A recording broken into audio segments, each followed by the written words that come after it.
All right, what's good, YouTube? Back with day 13. Today I'm gonna do just a talking segment. I'm pretty calm and collective, so if I sound like I'm out of it, I'm not. I'm just calm. This is like my calm voice, and yeah, like let's talk. So for the past couple of months, you guys have been seeing me hit these trades, and just overall breaking them down befores and afters, and making so much money, and all this and that, right? I just want to say that trading is easier than what you think it is. I know a lot of people in this world, or a lot of people in this space, will always make it seem like trading is like this super hard thing to get into, but honestly, it's not, right? But yeah, I choose to, get on this platform, create a platform, and show you guys, this. I wouldn't say this is like the 100% best way to do it, but I definitely will tell you that the way that I trade ICC overall will change your whole perspective in trading, even though it's the basics. I think people kind of skip over the basics of things. So it's always good to help those that, may overlook things, because you might overlook something and then I come in and I show you like, look, bro, don't even make it this hard. Do it like this because it's way easier on your brain, for example. But yeah, just all in all, like these past couple of months, I've been showing you, showing you, showing you, showing you. And now we're getting to a point where it's like, I've shown you so many times, you should have it by now. You should definitely have it by now. Like if you're watching day 13 right now, honestly, I would say, bro, you're ready to trade. Like if you successfully watch 1 through 13, I would definitely say you're ready to start like actually getting into the markets and trading, because I'm big on people building up. So with me, I don't like when people get into the market with $100, $200, $500. Like the old me would have said that, but it's not sustainable. Not everybody has the skill to have that proper risk management and scalability when it comes to that, because you have to have proper risk management to get you from the low numbers to the high numbers. And then once you get to the high numbers, you have to have just overall the mindset of scalability and not being afraid of bigger numbers. But I'm big on people saving up their capital on the side, having safe income and using that saved up money as their trading capital. Because when you save up money and you still have active money, so I always recommend people freelance or work a job. I'm never going to tell you not to work a 9 to 5. That is like the dumbest shit I've ever heard in my life. I used to love working a 9 to 5. Did I like waking up in the morning? No, but I was making money. I was happy, like in a sense of like, okay, like, I'm happy. Now it probably would change, but who knows, right? Things happen for a reason, right? Because I know now is way harder than it was a couple years ago. And this is not saying that you should fault yourself for not getting into it years ago, but this is definitely me saying that you have to work twice as harder than you have to work twice as harder now than you had back then. So put more pressure on yourself, because if you would have did this a few years ago, it would have been way easier, but we're here now, right? We're talking about right now. You need to go way harder than what you're doing. You need to honestly, like, fuck what anybody else says with all this like guru shit about no 9 to 5s. Bro, go work your 9 to 5, pick up 2, start saving up capital. Once you save up that capital, you need to be learning while you're saving up money. Do not touch that money and try to trade with it. Save it to the side. And then once you are finally done learning, when you feel like, okay, I got it, I understand it, practice on demo while you do this. And when you see your stats, and I'm not talking about, oh, you turned the 100K demo account to $1 million. That doesn't count. When you see you started with a 100K demo account or $1,000 demo account, if you want to do realistic, 10,000, whatever, you take that $10,000 demo account, $1,000 demo account, build it up for a couple of weeks, couple of months, however long it feels like you need to learn. If you're seeing growth, you're seeing good win rates and good risk to reward and all these things, then you jump into your live, right? People misconstrue the overall theme behind trading in the first place. we're making financial decisions. You're making an investment. For me, as a swing trader, is more of an investment for a long-term idea. Trading is just overall you speculating where the market is going to go, and you're putting your money behind your thought process and your analysis, right? So most of the trading stuff does come from, just overall like how you look at the charts, how you view the markets, what do you see in the markets? That's you, right? But everything plays a psychological role because the way that you think about the charts is all coming from here. And, I don't want to like get off topic, but I definitely like talking about psychology a lot. So you're definitely like, if you're new to the channel, I'm definitely going to talk about a lot of psychology when I can. But everything, like the decisions you make, you have to, like, as a beginner, you're probably thinking in your head like, dang, okay, let me get into trading. Let me try to find a setup so I can get into a trade right now. What do I see? Is the like you're kind of like looking at more of like what's happening now type of thing. Like, for example, if we see like the markets is rejecting, we'll kind of think in our head, oh, we should buy this because it's rejecting the downside type of thing. That's kind of how you're thinking. You're not thinking in a sense of like, what could this do in the next a week or two or a month from now, right? And I think that's what separates a lot of people. Like I said, I'm not friends with a lot of people in the trading industry. I try not to hang around anybody that, is in the trading industry and their influences because, like half the people are not traders in general, but, hey, they think, time is coming. The time is reckoning for everybody. So like you do people bad or you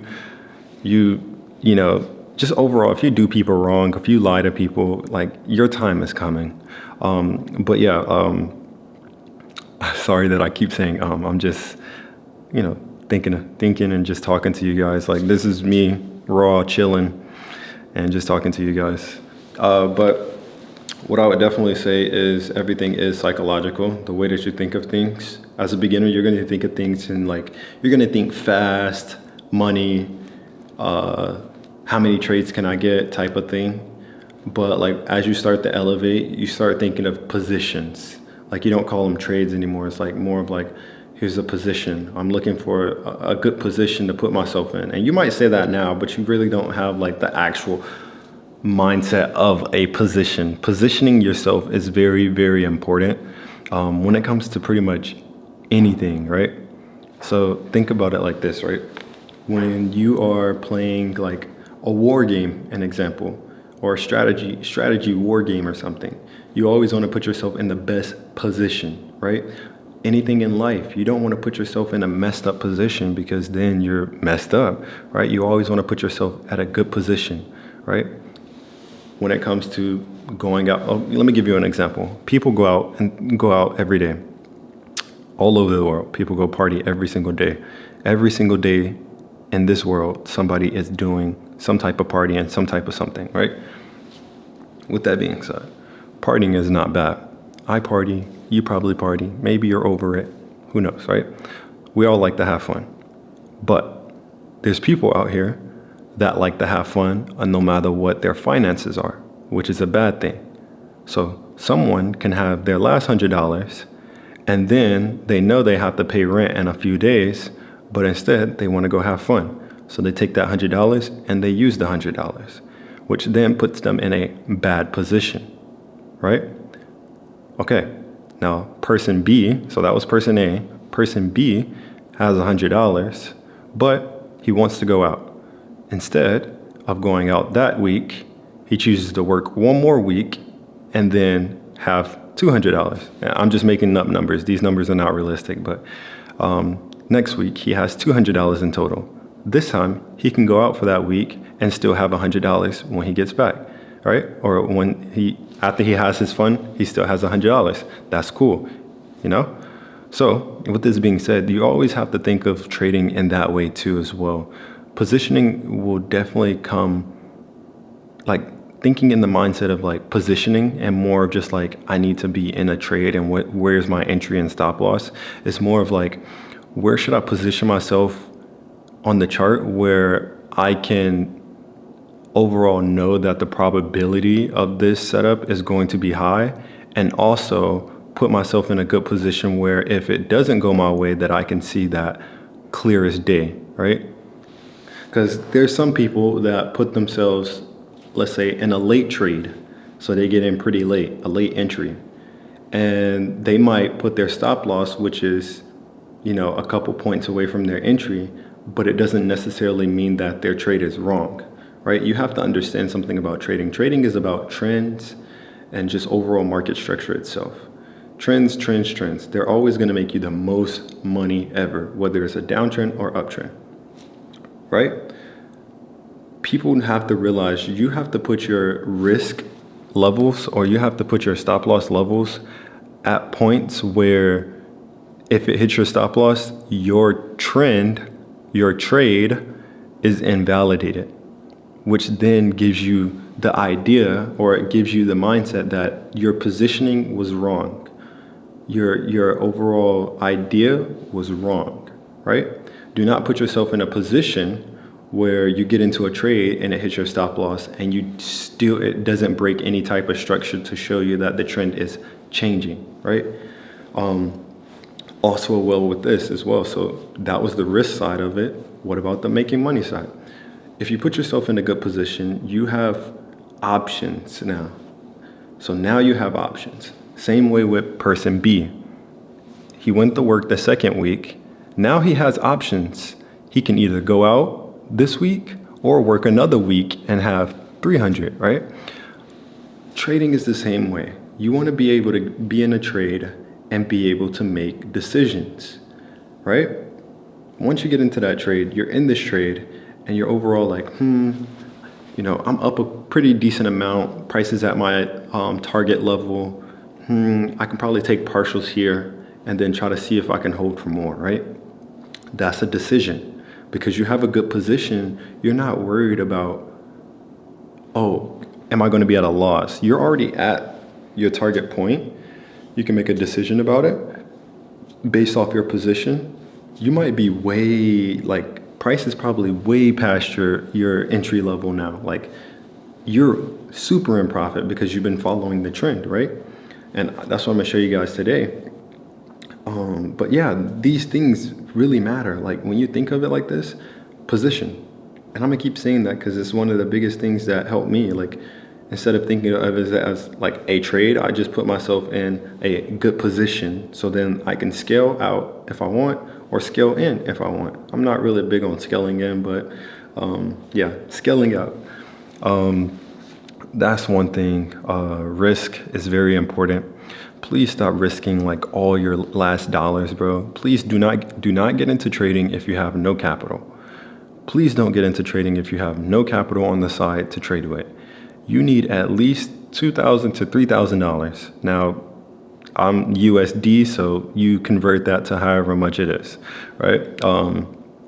And I say this is because when you start trading, you don't want to trade your way out of your job, if that makes sense. So basically what I mean is you don't want to be that guy that uploads his, he deposits his $500, $1,000 every week into a trading account and try to flip it that same week so that way he can probably get up to 10 bands and don't have to go to work next week. No, don't do it that way. Basically, once again, do not deposit trying to trade your way that week out of your job for the next week or however long you think you're going to do it. You should realistically be going to work, making a set schedule for yourself. I don't know how your life works, but for me, I worked 2 jobs. I bought an Apple Watch at the time. I set alerts on TradingView. And when I set alerts on TradingView, the alerts would come up on my phone, or come up on my watch. I would pull out my phone and I would be like, okay, this is the trade that I want to get into. Before I went to work though, I made my analysis.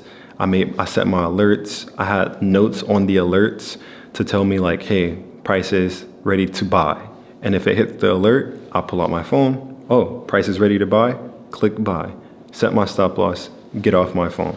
It takes 1 minute, right? There's always a way around things. People make a lot of excuses. Oh, I can't trade because I got to go to work, or I can't trade because, like I don't have this, or I don't have that, or I can't do this, or I can't do that. There's always a way around everything in life. There's always a way. Always. Always. And as you start making money, you'll start to see that if you have money, anything is possible. Literally anything. Nothing in this world is impossible. Like, it might be like you can't, and don't think of like some hypothetical shark jumps and eats a tiger type shit. That's obviously impossible. But when it comes to real life situations and things that are, like when it comes to numbers, no number is unobtainable. There's a will, there's a way. There is always a will and there's a way. It might be hard to get there, it might be easy to get there, but there's a will, there's a way. So with this being said, risk, please don't go in risking your last dollars. What I like to do, especially starting off, is definitely taking, let's say I have $1,000, right? I put it into an account. And this is for an example, right? Me personally, because when you start trading, you're trading your way out, or you're trading for becoming a full-time trader, you want to really risk like maybe 5 to 10%. And this is what I would do. I'm not telling you to do this, not financial advice, but what I would do is calculate how many trades will it take for me to lose to blow my account. I look for 1 to 3 risk to reward. So that means every trade that I risk, if I'm risking $100, that means I should come out with $300 to $400 risk to reward, right? Just go watch my risk management video. You'll pretty much understand it, right? I like to do it that way. The reason why I like to do it that way is because when you're trading, or when you're working a job and you're trading, essentially, some of you guys are probably making around like $60 to $90 a day, right? When you trade, that should be your mindset, right? But instead, since you're risking $100 per trade, $300 in a day, $400 in a day, you should be happy for these trades. Since you're happy, it only takes 2 of these trades a week to make your paycheck. You only need 2 solid trades a week.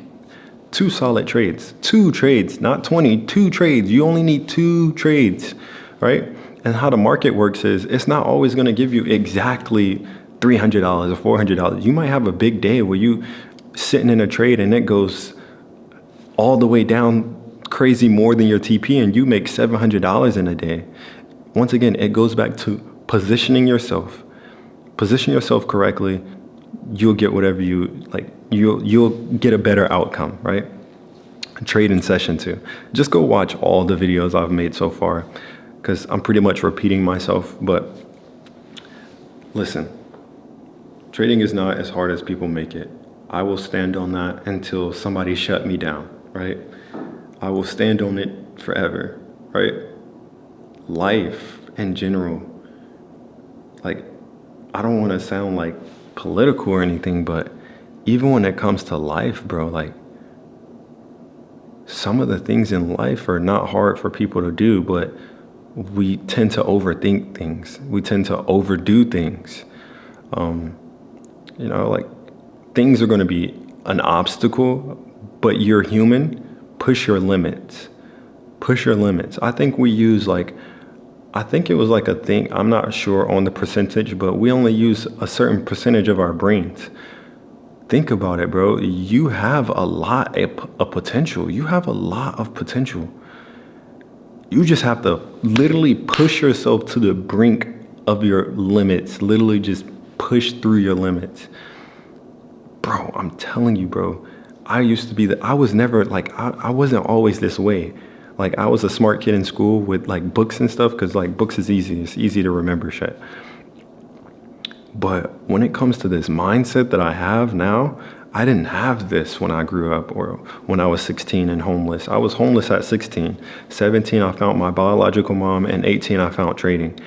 And even when I found trading, bro, I was still super irresponsible when it came to finances. My mindset was just, oh, play video games and talk to girls. That was my mindset back then. Like, I've built this because of trading. Trading has made me build this mindset. Trading has truly made me build this mindset and eliminate greed and eliminate a false hope in a trade or marriage in a trade. It made me leave so much behind. Revenge trading, it's made me leave so much behind. But these lessons have also taught me in life how to think properly, how to basically go about my, or how to think properly, how to go about my day, how to talk to people, how to just overall be a better human being. Trading is something that will crush you, but it will also build you into the new person. So when it comes to this, please come in with an open head, open mind. When you have an open mind, open heart, don't be gullible. Don't be, just don't fall for everything. But when it comes to this trading game, open your mind to things, but also keep it very simple. Don't let these people fool you into thinking trading is super hard. And that is my tech talk. I hope you guys enjoyed. I love you guys so much, bro. Once again, I'm gonna always tell you guys, like, thank you for pushing ICC, and we'll continue to push this, continue to push the movement. I'll be in London on Monday. I'm throwing an event on Monday. I'll be there Sunday, but I'm throwing an event on Monday. And then I'm back in the United States in like 7 more days. So next year we're gonna do a tour. I'm still trying to decide if I should do the stream in November. I really don't want to do the stream in November. It's not because I don't want to stream, but I definitely want to show you guys more trades, live action. I think it will be very helpful and just overall grow us even more. Some people I see a few haters sometimes, they'll be like, oh yeah, I can't wait for him to stream so he can fuck up. Yeah, I'm not fucking up. Anyways, yeah, that's pretty much it. Let's get into our breakdown of today and let me teach you guys something when it comes to the charts. Because for some reason, people only think charts matter, but psychology, everything I just talked about, that is more important than what I'm going to show you now. All right, I'm making this video prior to anything happening. As you can see, price on BTC, we had that sell-off, of course, the drop, quote unquote. Everybody says, oh, because of Trump. Of course, Trump influenced it to push down more and it gave it more volume, but overall, the structure in the beginning was bearish in the first place. So then we came to the support level at 110. 110 ended up pushing up all the way to 115 before 115 got into a level of where sellers were at, right? So from here, price ended up selling down to 110 again, failed to break. Tried to push up, failed to go any higher than 113. So now we have a lower high in the market. So because of this lower high, now price is pushing down, looking to retest or try to re-break out of 110. If we get a break below 110, I have an alert at 109. Anything under 109, you know, BTC is obviously bearish, but the reason why I'm saying that is because I'm looking for Solana to continue to sell. I'm looking for Solana to continue to sell under 189. Once it goes under 189, it will start heading to 173. And then from 173, we'll be looking for 155. Overall, as you can see on Solana, we can have uptrend. So we have a higher high, higher low, higher high, higher low, higher high, higher low. Price didn't make a higher high, but it did make a higher low, which then ended up still being bullish, which is cool. Price, higher high, boom. And then we have a break of structure here. So we have a break. Price tries to pull back up to redeem itself. So this was when that drop happened. Or this is before the drop. Price ended up redeeming itself, making a lower high, and then ended up making a lower low. Now we have another lower high, looking for that lower low. So overall, all in all, we're looking for Solana to go bearish under 191. Once it goes bearish under 191, we just sell price. So yeah, I'm making this video before anything happens. Look at price. Literally look at price. Look at the timestamp. Look at the timestamp. All right, so currently I'm in a swing trade for $8.5 million, and I've been calling Solana for like the past 2 weeks. I really think crypto is just gonna take a huge, huge, huge dive, but I'm not the crypto guy, so what do I know, right? But technical analysis wise, it just doesn't really look too good. So I'm gonna continue to sell just based off the technical analysis of it. And until I see signs of bullish, then I'll get out. But right now I'm holding that swing trade for $8.5 million. And overall, like I don't I don't think I'm gonna get out anytime soon. So with that being said, I'm gonna show you guys just the setup that I've already shown in Telegram and I posted on Twitter, but I'm gonna show you guys on Instagram too. Bro, you can tell I've been locked in. Like, look, bro, your bruh's grown a beard in like 2 weeks. But all right, so as you can see, this level of support had buyers pushing price up from this level. So anything under this level would have been indicating that price is selling, right? So we got that sell off last week, which ended up coming down to 173. Price ended up correcting in the market. I went down to the 4-hour time frame.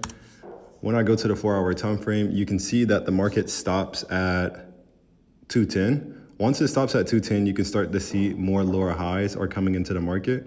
And then anything under that level, which is 192, we're selling price all the way back down to 173 and looking for 173 to break and go down to 150. So once again, 192 is a level where buyers had control above. So the moment that price came back under 192, it had selling momentum to 173, which it did once again, which is what I sold. All right, guys. So currently we are looking at BTC and Solana. So as you've seen in day 12, Solana was like right around this level, if I'm not mistaken, somewhere around this level. And I was telling you guys how we was looking for price to be bearish, under 190. It came under 190, went to 173. So this is me basically showing you the after. Um, and just all in all, I really want to say, let me turn this off because I don't like looking at my face sometimes.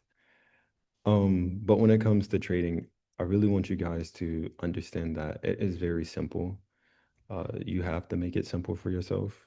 So I'm gonna show you some ways that can basically help you overall think and have a good thought process when it comes to trading. So, um, like I explain all the time, levels or swing highs and swing lows, think of it in a seller's and buyer's mindset all the time. I don't care what you think it could be, just think of it as in a buyer's and seller's mindset. So the last video I showed you, this is a level of where buyers were super strong at. The reason why we know that price is super strong at this level is because it was going down, it was selling to a point until it completely shift. So we can visually see this, right? We can visually see the dramatic change that price has made. So when we look at things over here, we can see that price drastically changed at this point and ended up selling down, right? And that goes for anything. So here, dramatic change. Here, stops here, kind of sits here. That's cool. That means something's here, right? Something's here. Price then has a dramatic change from here to here. And then we just have dramatic changes. They're small, but they are very important, right? Even here, price gets up to a point and it stops here. I wonder why it stops here. Because there are sellers at this level. That is very important, right? So really, when it comes down to swing highs and swing lows, it's more of a visual cue, something that comes over time. Our, like for me, the highs and lows and lower highs and lower lows have never been hard to me. Like you can visually see it. I think people are probably zoomed in too much. Um, I don't know exactly what it is that you guys struggle with when it comes to finding the swing highs and swing lows. Some people ask about what candle formation it has to make.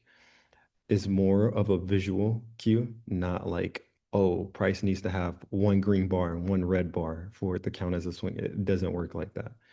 Swing high just means that price comes up to a certain high point and then it goes the completely opposite direction because of a reaction, right?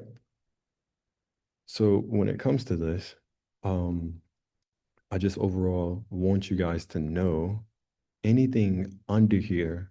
So if we have buyers here, if prices broken under this level before, this right here, this movement that price has made, so from here to here, this movement right here, price is going to repeat this if price does it again, right? It's going to repeat this movement once again. So when it breaks again under this level, it's going to repeat this movement because essentially what is going on is because we have buyers here, right? We have buyers here. The moment price breaks below buyers, they become sellers. They switch up, right? So sellers. So the moment price switches up, anything under here is sellers. But what essentially is going on is these sellers are trying to find buyers. So it's going to continue to sell until it runs into buyers, right? So then when price runs into buyers, they exchange. So everything is now equaled out, right? So now sellers run out because that means there's enough buyers here to get all the sellers out or to equal up with the sellers. But then buyers become way stronger because they've been sitting down here. Buyers have been sitting down here, but we've just now discovered that, right? This move has discovered that this is a zone of where buyers are at, right? So think of it like this. Right now, anything down here is an imaginary zone for us. Let's think about it that way. I know some people are going to be like, oh, bro, you can just use an indicator to see the levels. I don't want to do that. I want to let price show me that is the level that it's going to do. When we're not predicting what price number or what price level price is going to have buyers at, we're letting price show us with reactions and price action and market structure. We're letting that show us where it's at, right? So with this being said, there's imaginary levels down here that we don't know about, right? So when it comes to that, we let price make that decision. So when price is selling, so here, I'll put this back up, selling, they equal out here, boom, sellers gone. Now we just have buyers. Buyers then, since they've been sitting here for so long, they have a substantial amount of buyers. So then you'll start to see a reaction. You'll start to see that reaction because buyers have been sitting here waiting for their moment to be seen. And once they're seen, they become popping. So they become popular, or they become a lot because they've been sitting down here for so long. And now the spotlight is on them. So now they're going to use that spotlight to try to take advantage of much of the market as they can. So then what happens is you start to see that the market starts to have a reaction and start to push up. There will then be a point where price or sellers will no longer tolerate this because once again, this shows us sellers are in this market, in this trend, right? This is letting us know that the market is in this trend. Then we have this correction, which is basically the buyers trying to fight back as much as possible. This is why break and retest is not the best way to look at this either, because there will be some times where price breaks, comes back, and you might think it's a retest, and it just keeps coming back, keeps coming back, keeps coming back. Think of this as just a regular pullback. How we know when the pullback is over? Quite simple. So whenever you're looking for this correction, you'll start to see the market structure change. So if you're in sales or if you see a sell indication, so this is what I'm, dragging my finger across. This is the initial move that caused an indication. An indication is at the end right here. So this is where the indication is. This is the breakout. This is where the indication is. The indication is telling us from this breakout, price is coming to this point, indicating us, right?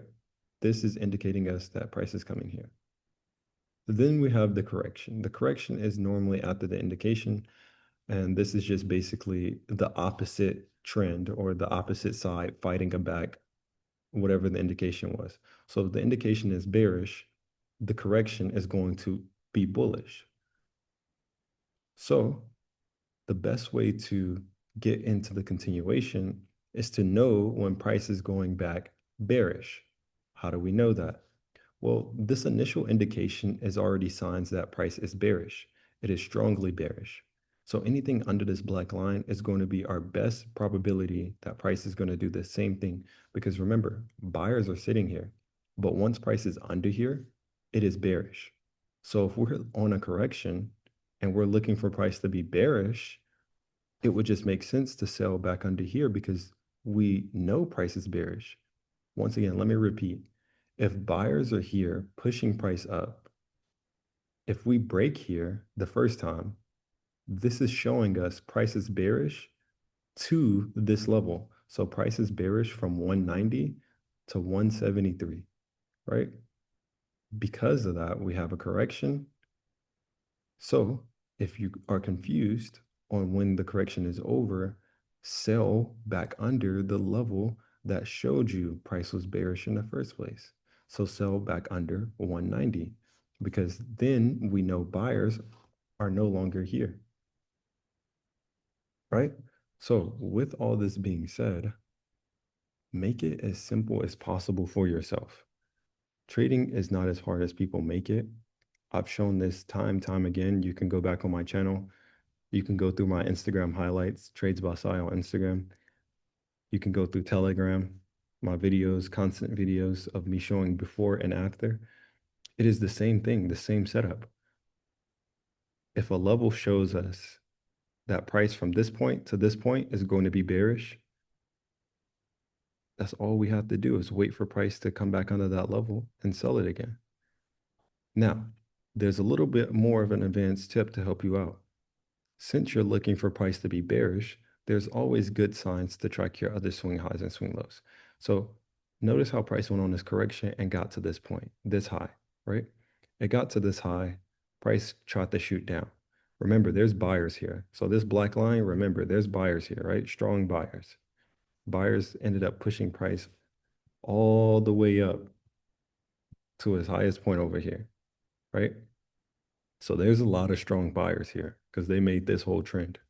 Remember, look, this was a downtrend at first, but the buyers here at this level push price up so hard. So the fact that prices gotten, those buyers have gotten bypassed and broken, this shows that under this level, buyers have no strength, right? Because buyers didn't want to let price go any lower this time, but price let price go lower this time. So that means buyers are now weak in this market under this level, right? So with that being said, things to help you out. Price gets up to this level, high, rejects because there's buyers here. So then it tries again to break out of this high, fails to do so, right? I'm big on candle closes. For me, candle closes are very important because this is basically saying like, hey, this is a closed deal, right? So with me, these will go here. We can now see that price has a high, a low, a lower high, because this high is lower than the previous one, right? Boom. So now we have this and this. Then you see price break out of that level where you see there are buyers here. So this level here had buyers here. Then you see price break under that level. This is signs that price is going bearish. So then you sell price from here to down here. Your stop loss will always go above the reaction. So wherever that lower high is and price pushed up again, made another lower high, rejecting the upside and then pushed down. So your stop loss will always go above the lower highs. So if you're in a sell, your stop loss goes above the lower highs. If you're in a buy, you will always put your stop loss under the higher low.